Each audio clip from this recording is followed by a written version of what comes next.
Porsche car अपघात प्रकरणी Sassoon रुग्णालयातील वरिष्ठ वैद्यकीय अधिकारी डॉक्टर अजय तावरे याला पुणे पोलिसांनी बेड्या ठोकल्या आहेत। आता तावरे नेमका कोण आहे असा प्रश्न चर्चेच्या केंद्रस्थानी आला आहे। अजय तावरे 2007 साली ससूनमध्ये रुजू झाला। तेव्हापासून 17 वर्ष तावरे ससूनमध्ये आहे। मात्र तावरेंची मजल थेट मंत्रालयातल्या 6व्या मजल्यापर्यंत कशी पोहोचली? या तावरेचा गॉडफादर नेमका कोण आहे? ज्या दिवशी ससून रुग्णालयात पोर्शे अपघात प्रकरणातल्या अल्पवयीन आरोपीच्या ब्लड सॅम्पलचा एक वेगळाच प्रकार चालू होता, त्या तावरेचा रोल काय होता असे अनेक प्रश्न उपस्थित होत आहेत।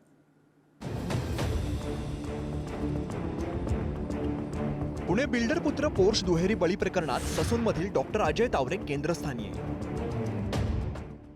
अल्पवयीन आरोपीचे रक्ताच्या नमुन्यात फेरफार करणारा तावरे कोठडीची हवा खातोय। मात्र या निमित्ताने डॉक्टर अजय तावरेंचे 101 कारनामे चव्हाट्यावर येऊ लागलेत। किडनी रॅकेट ते रक्ताचे नमुने बदलण्यापर्यंतचा सर्व कच्चा चिठ्ठा समोर आलाय। डॉक्टर अजय तावरेंची 2007 मध्ये ससूनमध्ये एंट्री झाली। 2007 ते 2024 पर्यंत 17 वर्ष डॉक्टर अजय तावरे ससूनमध्ये ठाण मांडून आहे। वैद्यकीय अहवालात फेरफार प्रकरणी 2008 मध्ये अंबेजोगाई वैद्यकीय महाविद्यालयात बदली करण्यात आली। 2009 मध्ये डॉक्टर अजय तावरे पुन्हा ससूनमध्ये परतले। 2012 मध्ये शवविच्छेदन अहवालात फेरफार केल्याचा आरोप, पण कारवाई काही झाली नाही। 2015 मध्ये थेट वैद्यकीय अधीक्षकपदी वर्णी लागली। डॉक्टर अजय तावरे 2015 ते 2022 पर्यंत 8 वर्ष ससूनच्या अधीक्षकपदी आहे। 2022 मध्ये डॉक्टर अजय तावरेंवर थेट किडनी तस्करीचा आरोप करण्यात आला। अधीक्षक पदावरून उचलबांगडी करण्यात आली। किडनी तस्करीबाबतच्या चौकशीचं पुढे काहीच झालं नाही। डिसेंबर 2023 मध्ये अजय तावरे पुन्हा एकदा अधीक्षकपदी विराजमान झाले। या खात्याचा कारभार गिरीश महाजन आणि सचिव अश्विनी जोशी वैद्यकीय शिक्षण विभागाच्या सचिव असताना माझ्या माहितीनुसार 16 लोकांच्या बदल्या करण्याचं एक या विभागाकडून मुख्यमंत्र्यांकडं संचिका गेलेली। 15 जणांच्या बदल्या झाल्या। डॉक्टर अजय तावरे यांची बदली त्यावेळेस झालेली नाही। जसा जसा तपास पुढे जातोय, जसं जसं ज्यांचे कुणाची नावं पुढे येत आहेत त्या पद्धतीनं पुढच्या ॲक्शन होत आहेत। कुणाची भीड ठेवली जाणार नाही। जे कोणी दोषी असतील, मी मागेही सांगितलं, मी ते बोलत असताना किंवा त्याच्यात अजित पवार सारखा दोषी असेल तरी देखील त्याच्यावर कारवाई। गेल्या वर्षी डिसेंबर महिन्यात पुन्हा अधीक्षकपदी डॉक्टर अजय तावरेंची नियुक्ती करण्यात आली।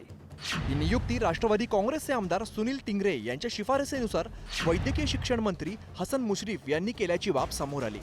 डॉक्टर तावरे यांची ससूनच्या वैद्यकीय अधीक्षकपदी नियुक्ती करावी असं शिफारस पत्र आमदार टिंगरे यांनी मुश्रीफांना गेल्या वर्षी 26 डिसेंबरला पाठवलं होतं। त्यानंतर 3च दिवसात 29 डिसेंबर 2023 रोजी डॉक्टर तावरे यांची वैद्यकीय अधीक्षकपदी नियुक्ती झाली। आमदार सुनील टिंगरेंच्या शिफारस पत्रात नेमकं काय आहे ते पाहूया। डॉक्टर अजय तावरे हे माझ्या परिचयाचे आहेत। ते प्राध्यापक आणि न्याय वैद्यकीय शास्त्र विभागाचे प्रमुख आहेत। त्यांनी कोरोना संकटाच्या काळात उत्तम कर्तव्य पार पाडलंय।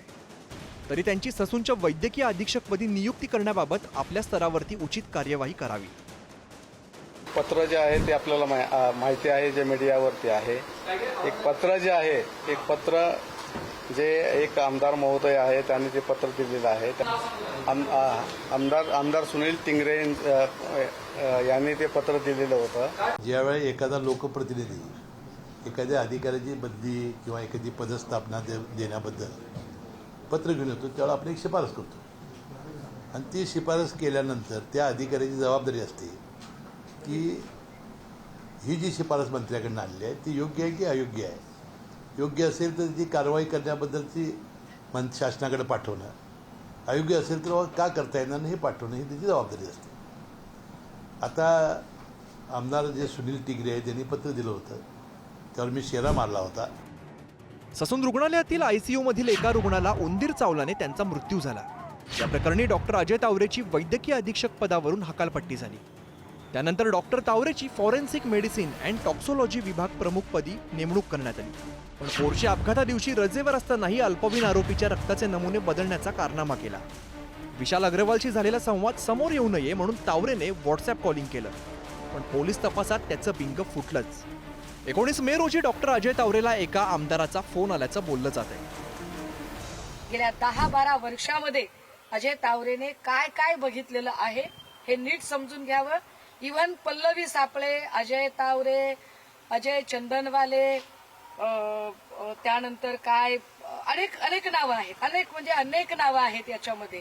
ह्या सगळ्या नावांचा आणि 6व्या मजल्याचा काय संबंध आहे, 2.5 वर्षापूर्वी जे सरकार पाडलं गेलं त्याचा काय संबंध आहे, हे सरकार पाडण्यामध्ये अजून काय काय गोष्टी घडल्या, या अनेक गोष्टी पुढे आल्या पाहिजे. एक्शन शुरू हो चुकी है और आप एक्शन देखते हो. अग्रवाल परिवार के जो भी इन्वॉल्व थे, फिर जिसने करप्ट बिहेवियर किया किसी को बख्शा नहीं जा रहा है.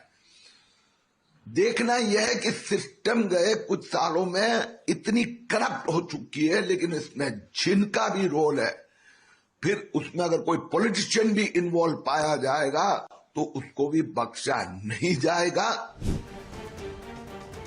ससूनमध्ये बोकाळलेल्या भ्रष्टाचाराचा अजय तावरे हे एक उदाहरण आहे.